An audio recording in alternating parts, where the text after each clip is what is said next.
If Danny Malkin's practicing with the second power play unit, Jake Gensel's taking shots that are a little harder than one might anticipate at this early stage, someone recovering from a hand injury. And Bryan Rust seems to be getting close too. So, yeah, let's do it. Let's make up actual lines for when this team is healthy and throw out preconceptions. Good morning to you. Good Friday morning. I'm Dejan Kovacevic of DK Pittsburgh Sports. This is Daily Shot of Penguins. It comes your way bright and early every weekday if you're into football and or baseball. I also offer up daily shots of Steelers and Pirates where you found this. It's Penguins versus Sabres tonight at PPG Paints Arena, 7:08 p.m. Face-off, another opponent you would think / hope that the home team can take care of, though they didn't in their previous meeting on the same rink with Buffalo winning 2-1, but the Penguins outshooting them 5 billion to nothing in the third period. So we'll see if the third period version of those Penguins in that game will show up again tonight. Sooner or later, they're going to have everyone. You would think just common sense, law of averages, water finding its own level, whatever term you want to use here, that the Penguins will eventually get everyone back. And if and when they do, that's going to now make for some hard but also potentially fun / satisfying decisions. What do you do, for example, with Evan Rodrigues?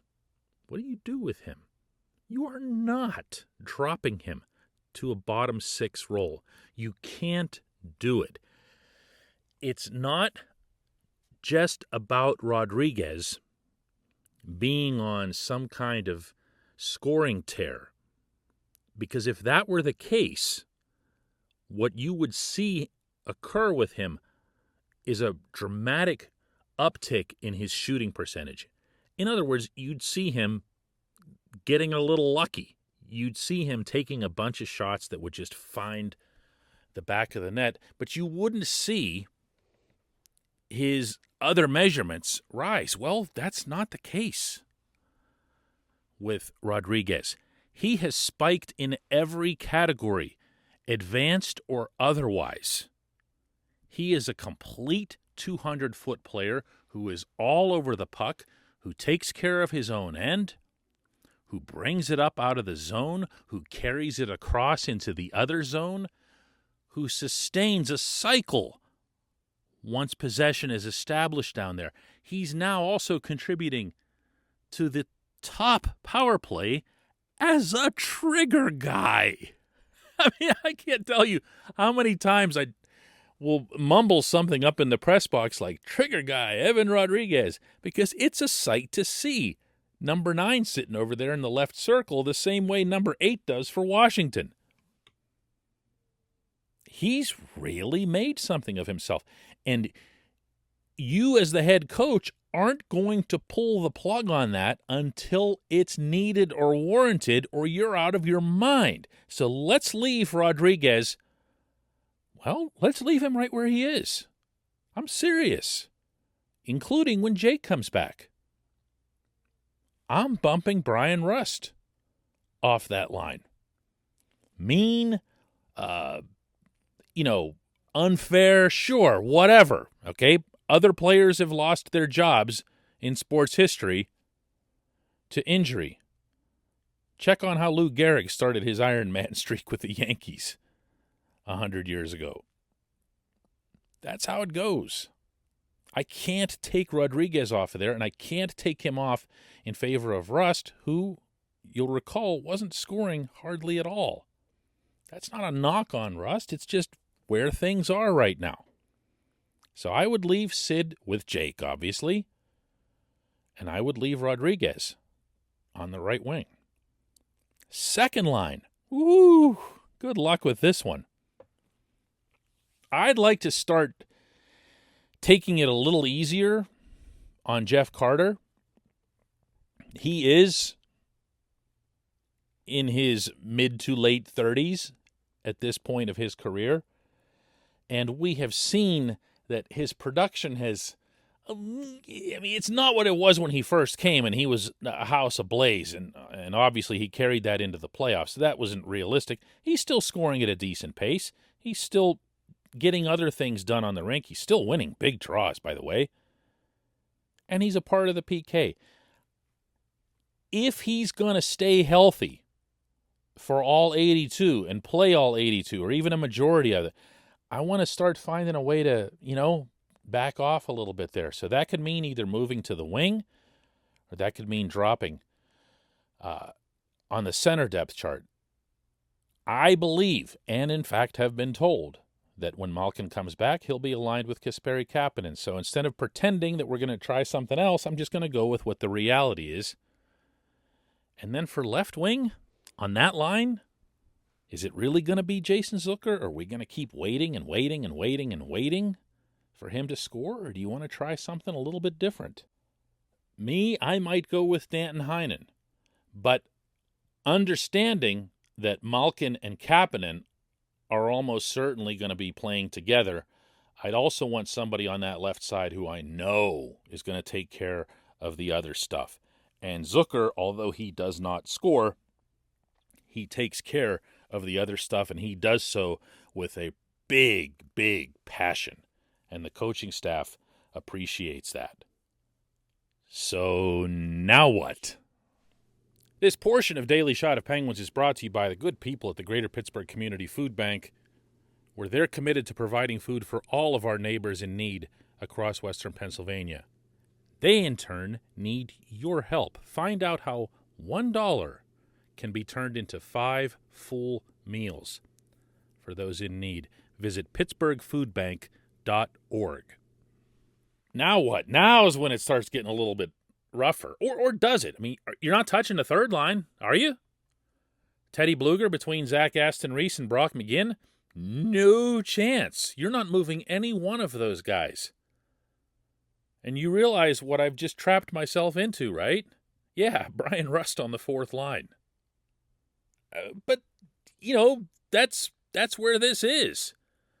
So you'd have a fourth line here if the other stuff played out the way I laid it out, with Rust and Heinen playing around Carter? Okay, so this just can't be your fourth line. You can't have Jeff Carter on your fourth line. So what you do here, and you'll recall Sullivan did this in the playoff series against the Islanders when, he had everyone healthy. You just flip the numbers. Now Bluger and Aston Reese and McGinn become your fourth line. And that at least feels a little more, hockey culture okay-ish, if you know what I'm saying. You don't want to offend anybody by attaching a really ugly number to where they are. Oh, so you're a fourth liner now. That kind of thing. But now, also, look at all the players I just threw right out. Brian Boyle, Dominic Simone, Drew O'Connor, Sam Lafferty. Sam Lafferty, who's probably, by the way, going to get a chance to play tonight with Boyle being hurt and held out of practice yesterday. And those guys are just going to have to find a way to stay sharp, especially the ones who don't go down to Wilkes-Barre and continue playing there. Lafferty talked about that yesterday after practice. I think the biggest thing is you just got to stay positive. You got to keep having fun, and that's the biggest thing is just keep your emotions up and stay positive. And I felt pretty good. Like in practice, I feel good, so I feel ready whenever I'm needed again. Sounds like he knows what the situation is, And let's also remember that the situation could involve, at some stage, making a trade and maybe adding to the third pairing on the blue line. But for now, we're talking about 5 lines and change. And I really hope that Sullivan and his staff will consider all possibilities as opposed to just going with what's convenient or what might look right. We'll When we come back, just one question.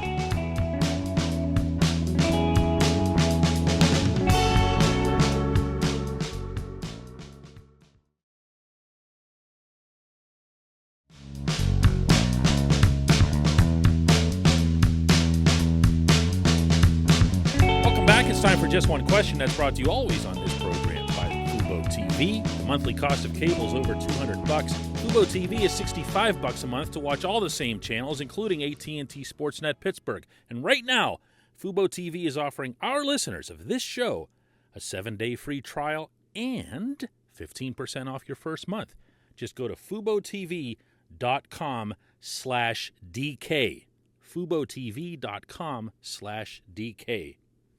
And today's J1Q comes from Paul, who says, DK, I know I'm not going to make a lot of friends with this question, but is Malkin really necessary to the success of this team?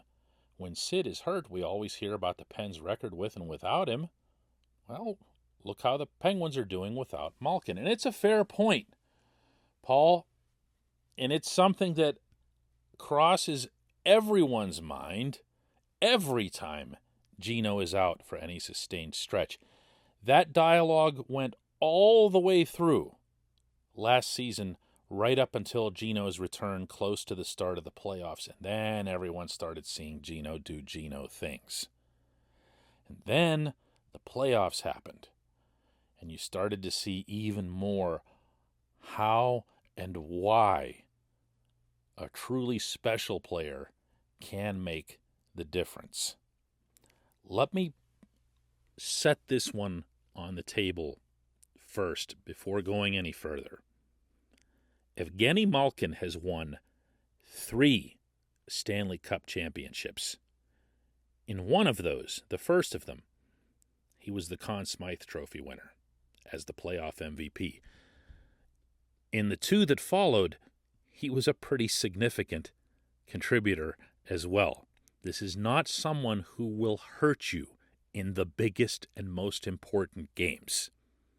I feel like that needs to be cleared up before anything else, because we forget about that based on regular season hiccups and mistakes and lapses, and wondering whether or not he'll be the first one who won't have that full buy-in to the Sullivan system when he returns, and then poison the well for everybody else. When it comes to the playoffs, Paul, what I want you to watch, if you can stand it, go find it on NHL.com. The full game, Game 6 against the Islanders in Uniondale. He was skating 6 feet above the ice in that one. He was doing things no one else on that rink, including Sidney Patrick Crosby, would ever dream of. You don't just take a player like that and dismiss him over a potential chemistry concern, but especially after he came back last season and showed you that he would and could and wants to play this style of hockey. He was still himself. He was still making Gino plays. If you remember the gorgeous pass on the one power play to set up a Jeff Carter goal that even Carter afterward said when I brought it up with him, Carter goes, I never imagined there would be a pass coming to me in that situation. So I just got it and got rid of it. Well, yeah, that's what it's like playing with truly great players. And, that's coming from a guy who's now got 400-plus goals himself. You still need special players to win it all. Whether they're older, whether they've slowed a little bit.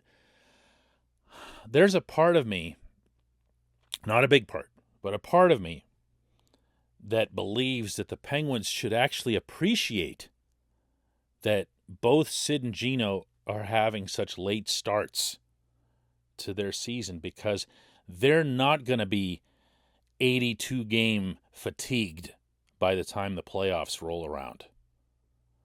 They're both going to be ticketed for the Olympics, obviously, presuming the Olympics go off. But even that comes wrapped within a 3-week overall break. There's time to recuperate and recover. They're going to be in a pretty good spot by the time playoffs come around, and you want them on your roster for Game 1, which will probably be against the Islanders again, right? Isn't that how this goes? They're just going to play nothing but the Islanders into perpetuity in the playoffs. I appreciate the question. I appreciate everybody listening to Daily Shot of Penguins. We'll do another one of these on Monday.